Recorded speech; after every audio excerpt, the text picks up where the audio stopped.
এরকম বৃষ্টির দিনে বিরিয়ানি কিন্তু খুবই ভালো লাগে। আবার শুক্রবার দুপুরবেলায় বিরিয়ানিটা খুবই জমে, সবাই একসাথে বসে খেতে। আসসালামু আলাইকুম গাইস, কেমন আছেন? চলে এসেছি নতুন একটি ভিডিও নিয়ে। আজ আমি দেখো কীভাবে চিকেন বিরিয়ানি বানাতে হয়।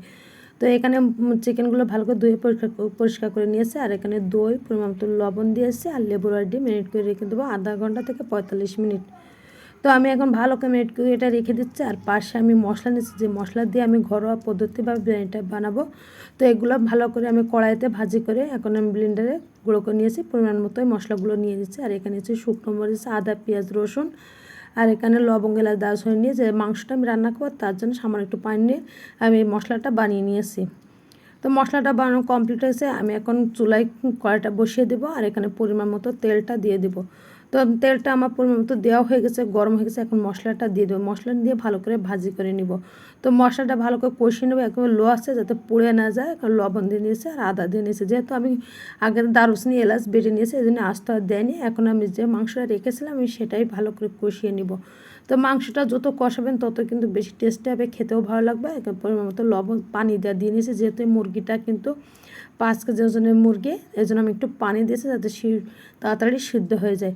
তো পানিটা প্রায় কমিয়ে এসেছে। এর পর্যায়ে আমি ভালো করে কষিয়ে যে মশলাটা আমি বানিয়েছিলাম পুরো মশলাটা আমি দিয়ে দিয়েছি। যেহেতু আমি মশলাটা আমি পরিমাণ মতো নিয়েছিলাম, যতটুকু লাগবে ঠিক ততটুকুই নিয়ে আমি গুঁড়ো করে রেখেছিলাম, এর জন্য মশলাটা পুরোটাই দিয়ে দিচ্ছি। দিয়ে ভালো করে কষিয়ে নিয়েছি। আর যত কষাবেন মাংসটা খেতে কিন্তু তত বেশি টেস্টি লাগবে।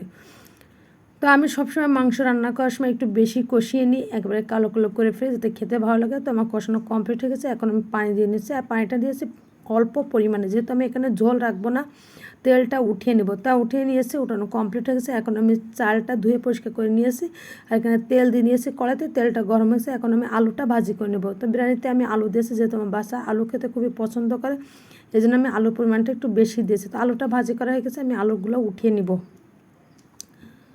তো আলুগুলো উঠানো কমপ্লিট হয়ে গেছে। এখন আমি পেঁয়াজের বেস্টটা করে নেবো, তার জন্য পেঁয়াজটা দিয়ে দিয়েছি। তো পেঁয়াজটা দিয়ে আমি উপর থেকে একটু ঘি দেবো। তো ঘির ফ্লেভারটা কিন্তু বেশি ভালো লাগে, আর বিরিয়ানিতে একটু ঘি দিলে বেশি টেস্টে খেতেও ভালো লাগে। তো বিরিয়ানির জন্য আমি ঘিটাও দিয়ে, বেস্টটার জন্য আমি ঘিটাও দিয়ে নিয়েছি। এখন আমি বেস্টটা উঠিয়ে নেবো। বেস্টটা কিন্তু আমার পারফেক্ট ভাজি হয়েছে, এখন আমি এটা উঠিয়ে নিচ্ছি। তো যে তেল ছিল আমি ওই তেলেই কিন্তু কিছু শুকনো মশলা দিয়ে দেবো, দারুচিনি, এলাচ আর তেজপাতা দিয়ে আমি বাকি যে মশলা, অর্থাৎ এখানে আমি আদা, রসুন আর শুধু জিরা, এই তিনটাই আমি বেটে নিয়েছি। নিয়ে আমি একটু নেড়ে এখানে চালটা দিয়ে নেব। তো আমি বিরিয়ানি কিংবা পোলাও রান্না করার সময় আলাদা এই মশলাটা দিয়ে থাকি, আর এই মশলা দেওয়ার কারণে কিন্তু বেশি টেস্টে খেতেও ভালো লাগে।